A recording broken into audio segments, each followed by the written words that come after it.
On you guys, I'm Brandon from Vegas. Welcome back to Won't You Be My Neighbor. Today we have a special episode for you guys. We're talking about appraisers and appraisals. So we got two of them on the show for you guys today. We also brought my man Shane to talk about HOAs, maybe get some of that at the end of the episode, but mainly it's talking about appraisals.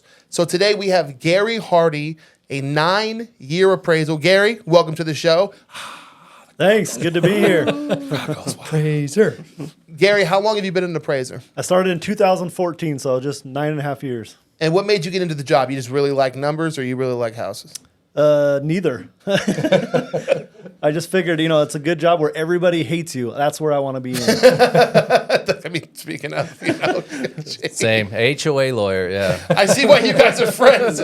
One of you wanted to go into not just law, but HOA law. And you want to be the person who tells people their houses and shit. That's great. So it's good to have you on the episode, especially because Bill is, as you guys know, Bill Gaylord, lender, blah, blah, blah, blah, blah, blah. But most importantly, before he was a lender, Bill, how long did you do appraisals? I appraised for about 7.5 years. That was a while ago. Commercial real estate, residential as well.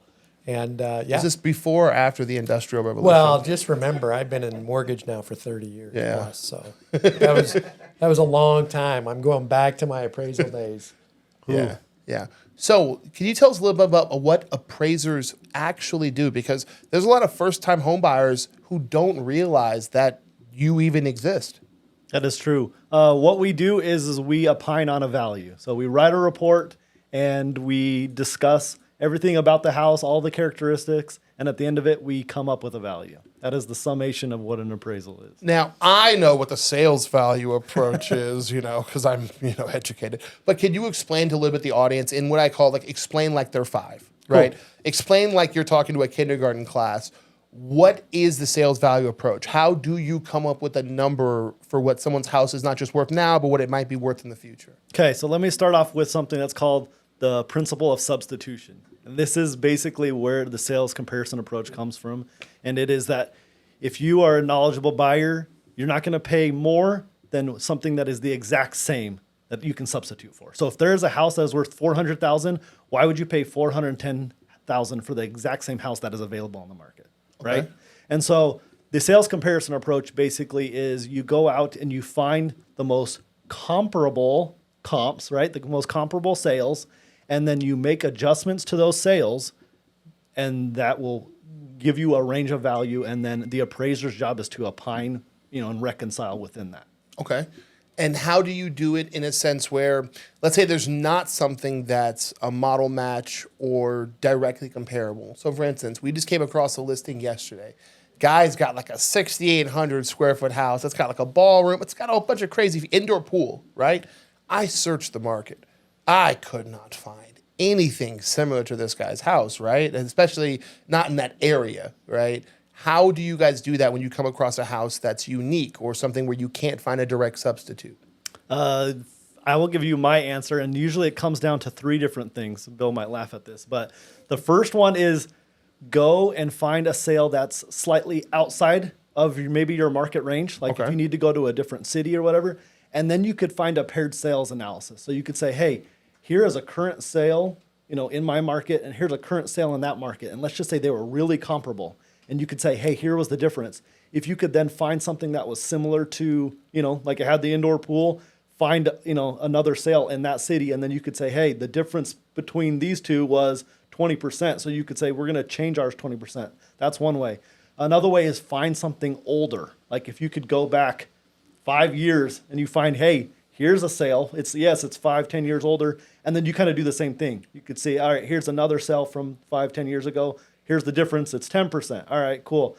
And then the last thing that you can do, which is not great, but if you can figure out what is the cost of that. If you could say, hey, this cost $75,000 to put in, that will get you close. But there's something that we have in our business that is cost does not equal value. Yeah. So if you put in a pool and you spend $100,000, it might only be worth $50,000. My God.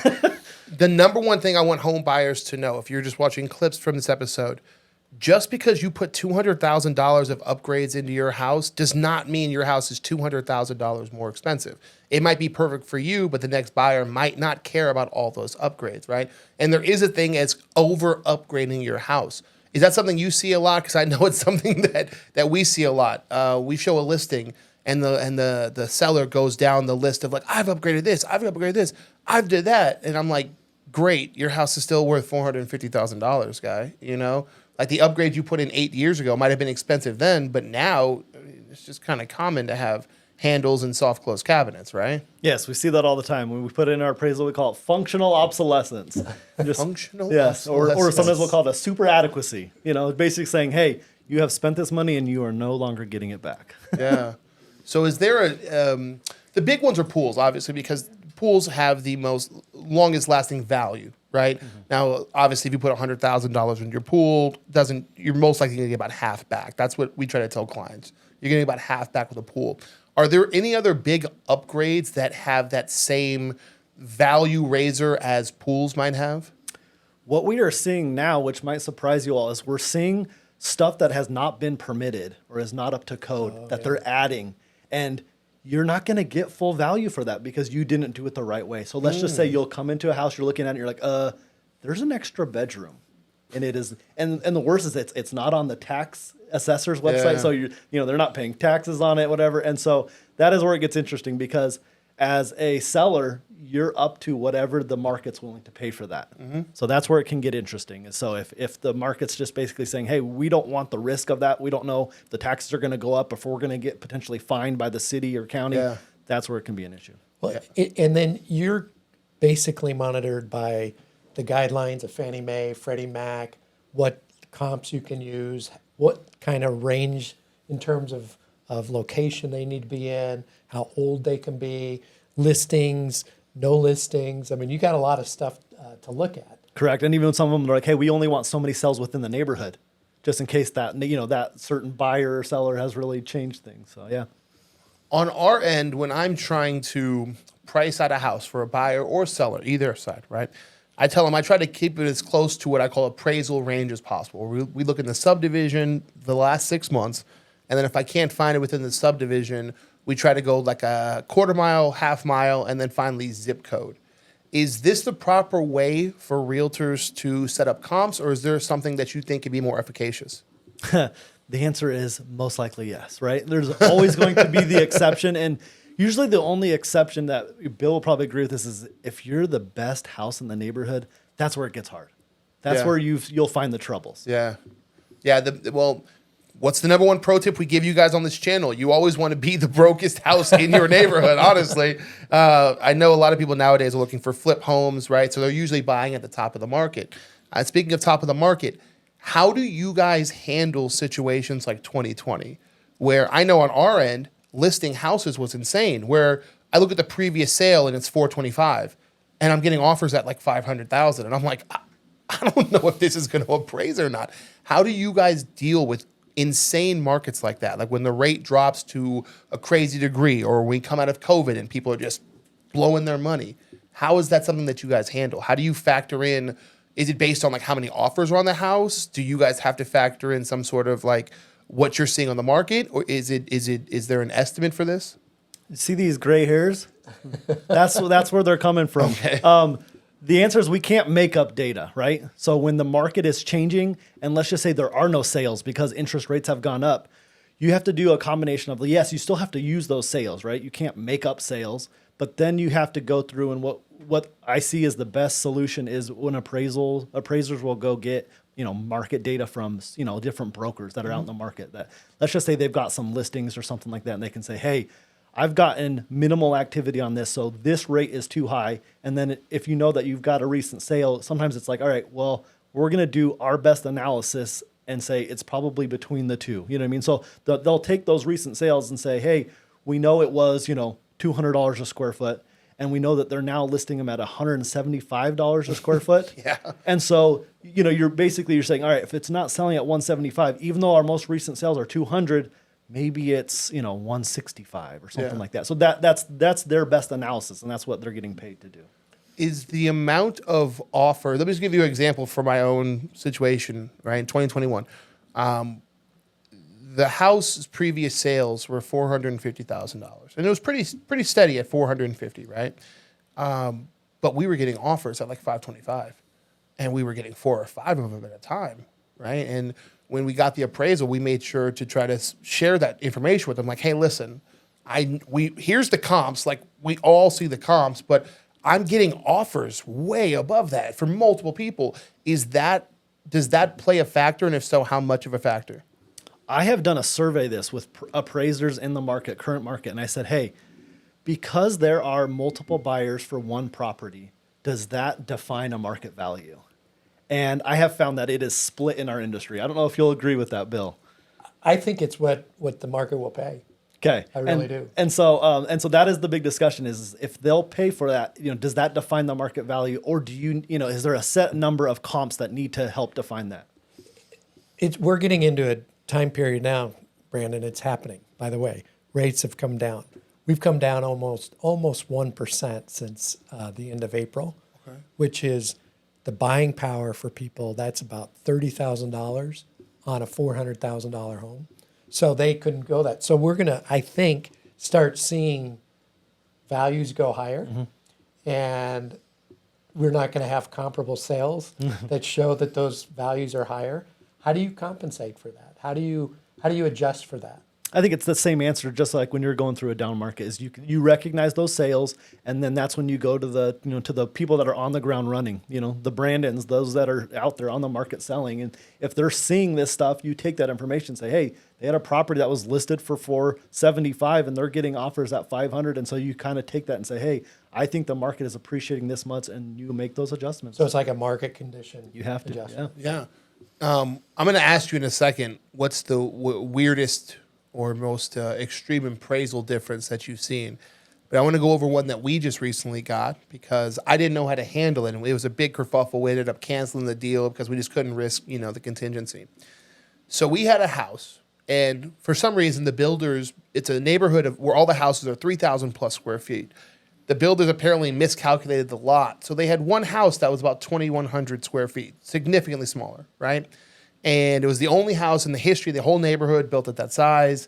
It's up on the hill up over in Henderson, completely different than any house across the street, right? And we tried going zip code, but other houses in the area weren't the same. It didn't have that same luxury appeal, the same strip view, all that stuff, right?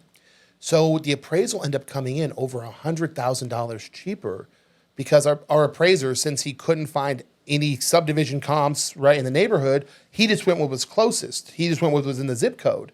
And I'm like, well, yeah, but this house is on the hill with a strip view, How do you guys deal with that situation when you're coming across a unique house that almost forces you to compare it to, even though the neighborhoods aren't the same, it's the only comparable that's out there? I mean, the answer is you have to make the right adjustments, and that's where sometimes we get it wrong.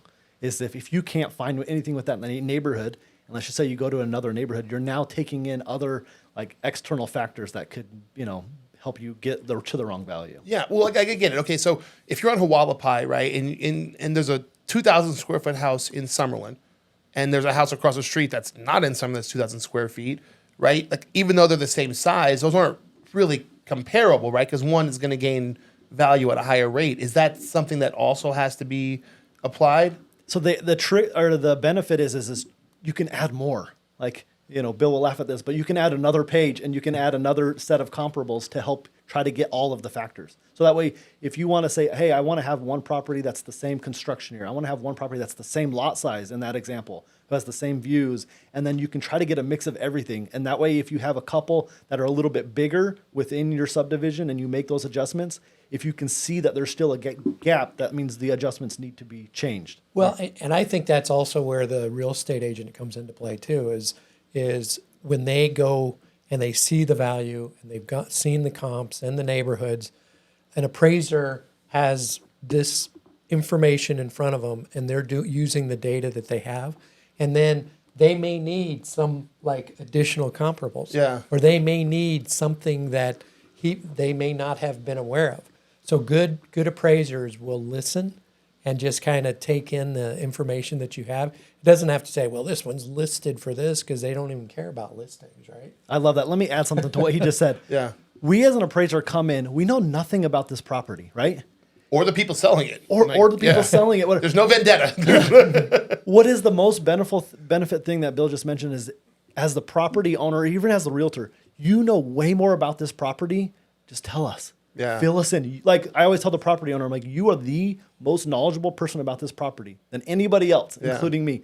Give me everything you can possibly give me, and it'll make my job easier, and I'll do a better job. Yeah. Oh, so okay.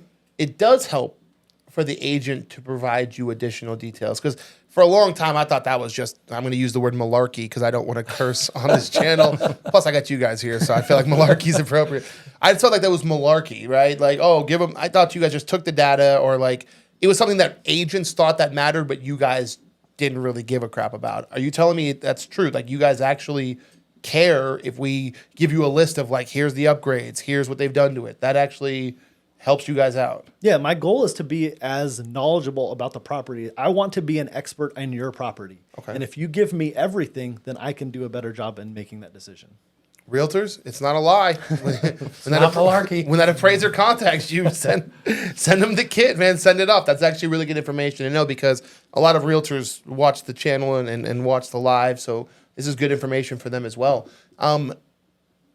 What do you guys think has changed since you stopped doing appraisals? Has anything major happened in the last like 10, 15 years that you think might have been different than when Bill was doing it? Bill, when did you start doing your appraisals, if you don't mind sharing? No, I did. I started appraisals in 93. Okay. 1993.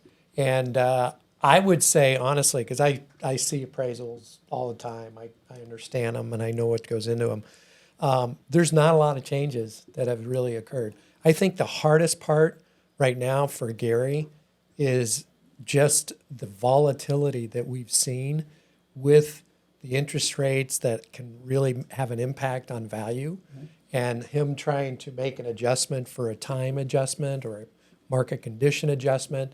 I think that's probably the biggest difficulty that you run into. Yeah, it's definitely difficult. Shane, I don't want you to die of boredom over here. Good. Say something shitty about HOAs. They exist, but they add values to homes usually, right? Is that a factor?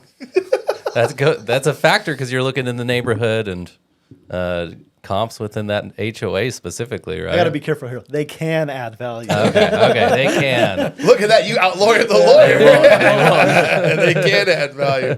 I didn't want to. I could tell him we were over here nerding out, right? Because I'm knee deep in appraisal. I'm like, yeah, give me more. And he's over. Oh, I've contacted Gary about cases I've had where appraisers can come back at extremely different values too.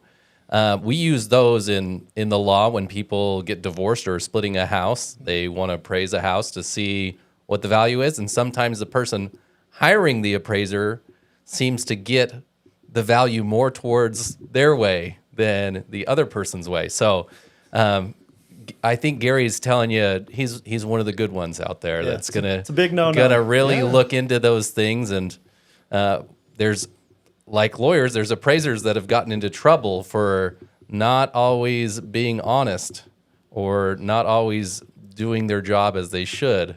Yeah, you work harder for the here people in that Las pay you, Vegas, right? so, I mean, I think that's any business, right? And just like there's bad realtors, bad lawyers, bad lenders, there's bad appraisals. I've been in situations where me and the other agent are like, no, we're demanding a reappraisal, and you never want to call somebody else out on their job, right? Nobody's perfect, but there have been situations where even with model matches, even with the comps, we still get a bad appraisal. And then, the new appraisal will come in there and we'll get what we want.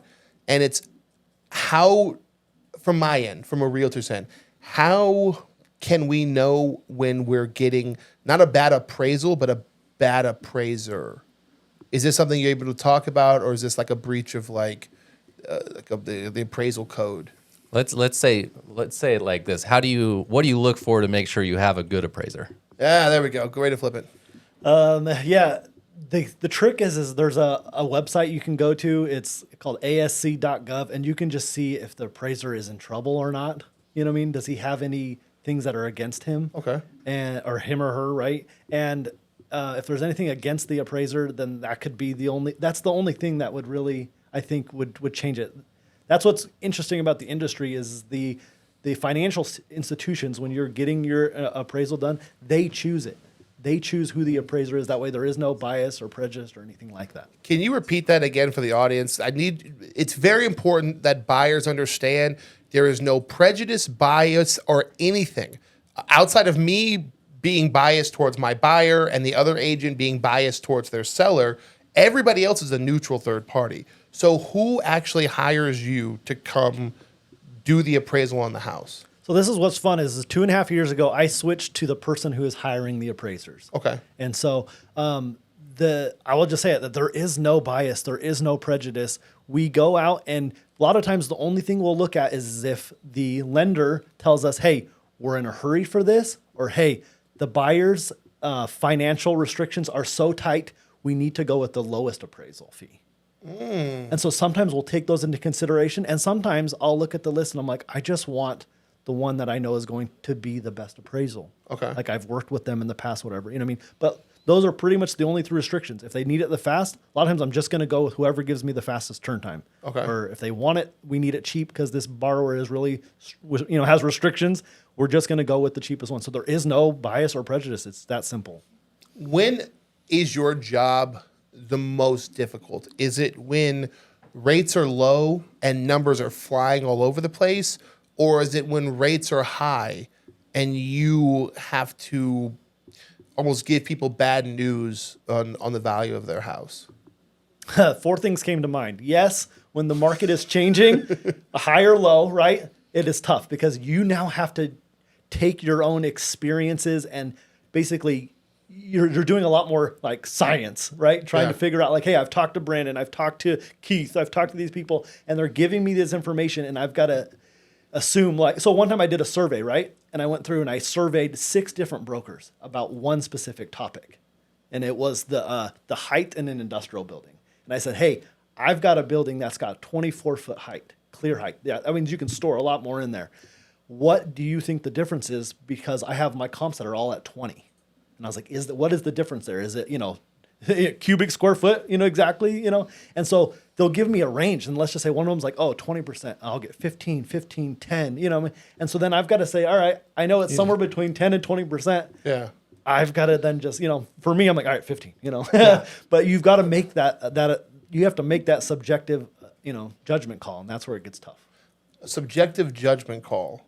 And is this... So there is a bit of subjectivity in the profession. Yes. As objective as you guys try to be with a numbers-based job, there is some, hey, I know this is in Summerlin. I've been in Vegas long enough. I know Summerlin properties are worth it. Is that comes into play as well when you say subjectivity? Or is it just like, is it based on your knowledge of the area or is it based on what you've seen previously?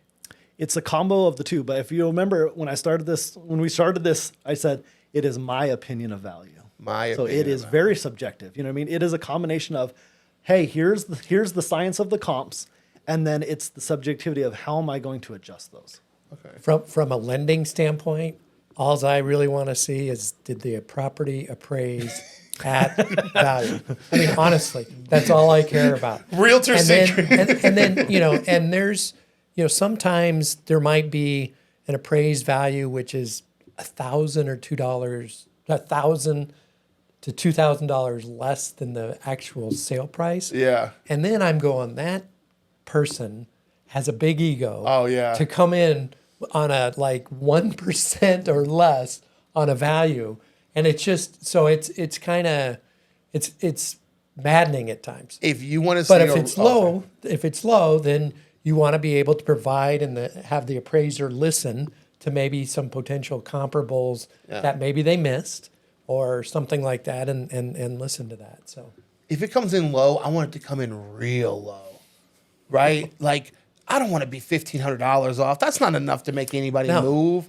Right? I want to get some stuff from my buyer. Right? I want it to come in like 15,000 under. I want to, right? Because then my buyer can be like, well, we're lowering that price. Right? Look, telling my buyer I saved him $1,000 on their house, it doesn't really get the referrals going. Right? Like, I want something good.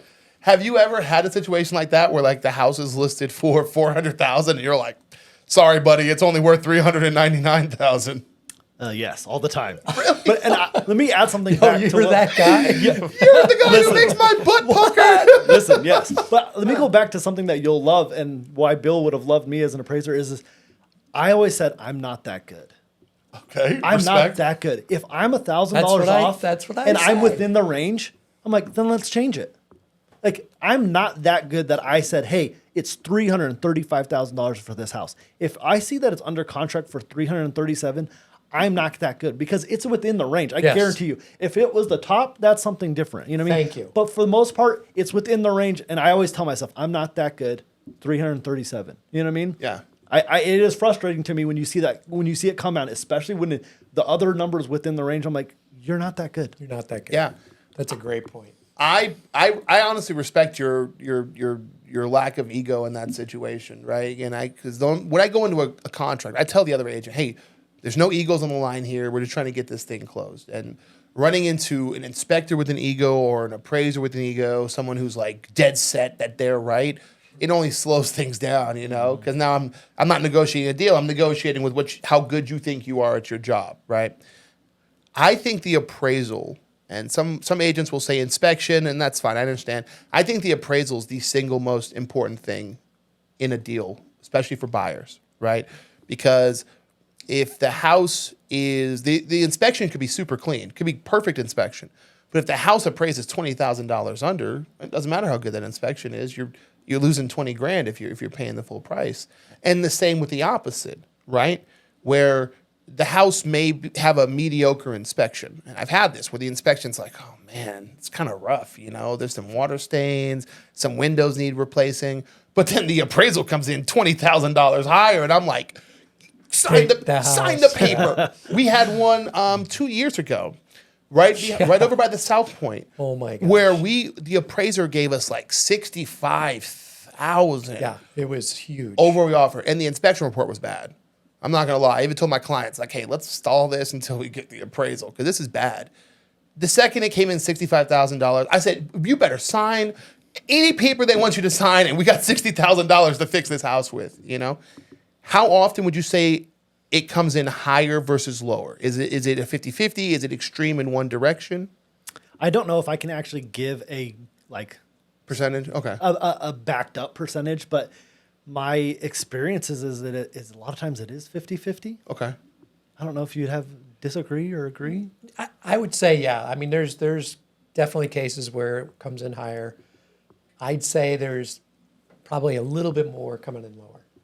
Well, it depends on the market, though. Yeah. Yeah. Yeah. What is the single? And now this is going to be, we're aiming for our TikTok clippable. So if you're watching this on YouTube, get ready. This is gonna be heat.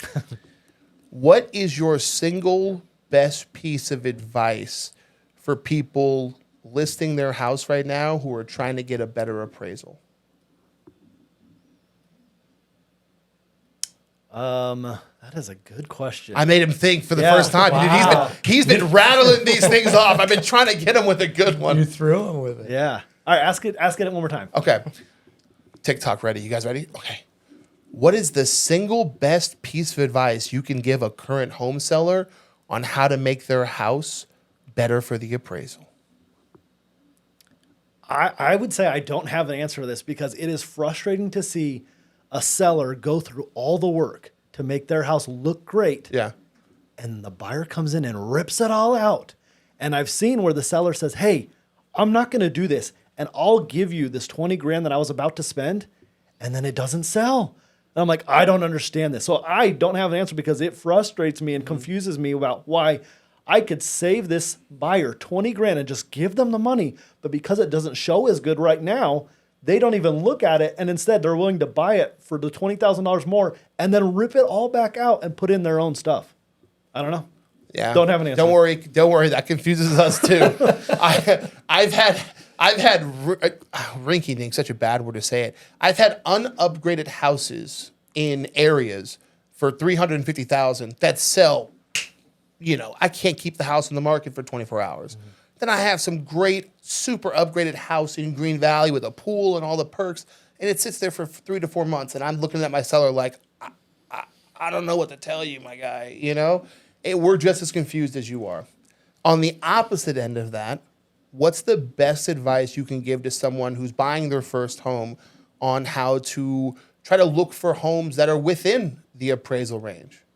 It's like the first thing that actually popped into my mind, which is not part of your question, is just like talk to your lender. there are so many programs out there and so many things that you can do to get, incentives or to buy your rate down or to maybe get first time, buyer cash and stuff like that, that just people have no idea. There was one I saw where it was like, hey, we'll give you $10,000 if you just qualify for this stuff and apply for it. I'm like, 10 grand is huge. 10 grand. You know what I mean? If for whatever you're looking for, if you're a first time buyer. Yeah. But the other thing is and this kind of goes with that is like, don't look at stuff that you can't afford, because then it really causes everything to problem. So that's why I would say talk to your lender, see what deals are out there, as far as what you can, grasp as far as programs and incentives, and then have him give you the number first. Yeah. And then go look. Yes. Yes. We have repeated this advice. See, now I'm not the asshole. Now there's multiple assholes here telling you guys the same thing. Find out what you can afford first from Bill. Get pre-approved with Bill first. Until then, you're just window shopping. You're just looking on Zillow. I don't want to get either of you guys in trouble. I call it housing masturbation, where you're literally just on Zillow watching it like pornography. That's it. That's all you're doing. You're not looking at the girl next door. You're dreaming about the girl with the big fake boobies and the BBL, and you can't afford that. You are a $400,000 starter home, right? Talk to your lender first. Figure out where you are. Quit looking at 10s when you're really more of like a 5 or 6 kind of guy, And Bill can help you find that. He can help put you in that range. And you're not hearing it from me. You're hearing from somebody who, once again, has no bias, has no horse in this race. He's literally just giving you the best possible advice he can from his perspective. So thank you for joining me in being the asshole for people. I needed that. It's usually just me up here. Do you have any piece of advice that I haven't asked you today? Because I'm full of questions and I could sit here and nerd out with you forever. But is there something I haven't asked you today that you think is important for either buyers or sellers to know with the current market in Vegas? I think it's just the common answers of like, if you have all cash, you don't need an appraisal. Just go and offer what you want to offer.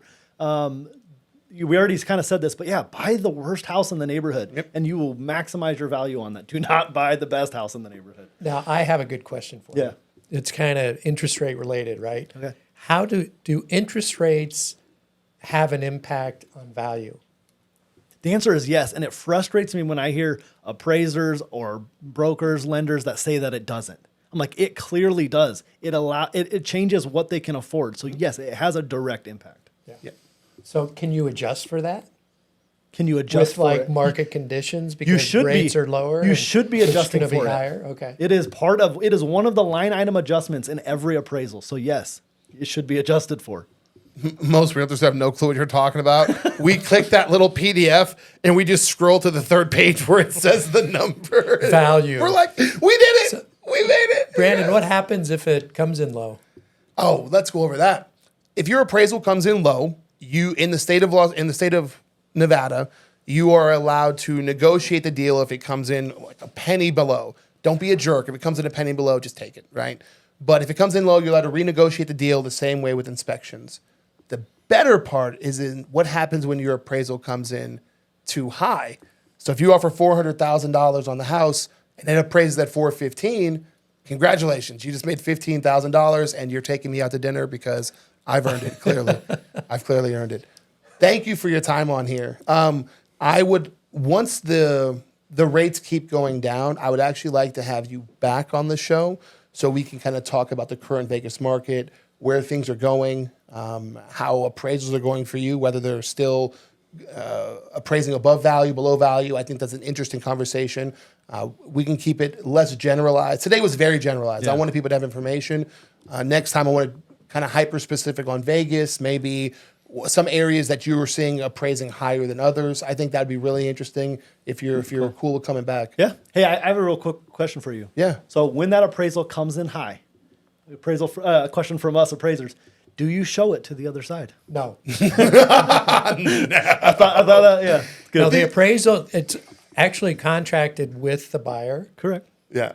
And so unless there's any, like, But you when could it comes ask in the low, buyer. you have to show them, right? You do. Yes. That's what I'm saying. So do you ever show them when it comes in high? No, they get a text that goes, We good. appraisal's good.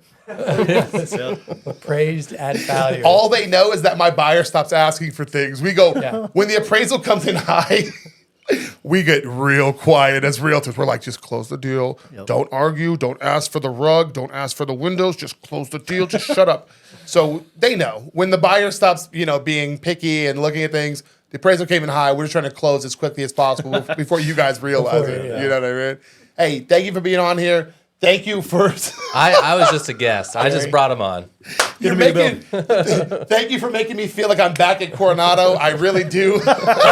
I really do appreciate that. You're giving me the handsome white guy in a button-up feel that I missed so much in high school. So thank you for that. Let me pop the collar. 06, baby.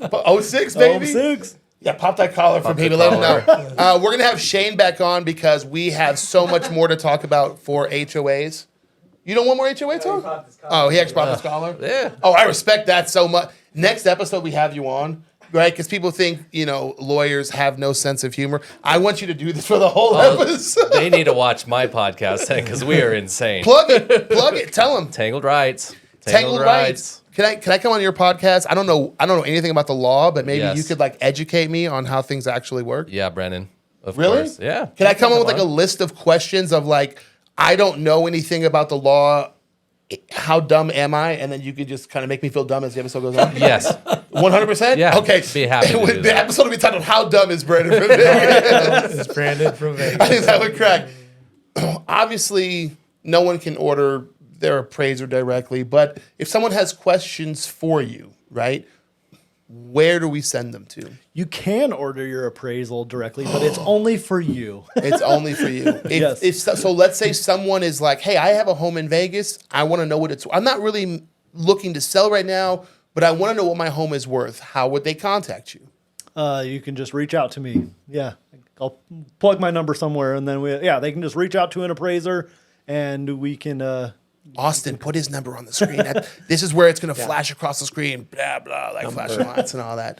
Or your Instagram, Gary. Oh, plug your Don't forget Instagram. about- Oh yeah, I'm a fake foodie, right? I just like to foodie? I like to go and because I don't have a lot of followers, I can just be like, dude, this place sucked, and no one cares. You know I'm what I so mean? jealous.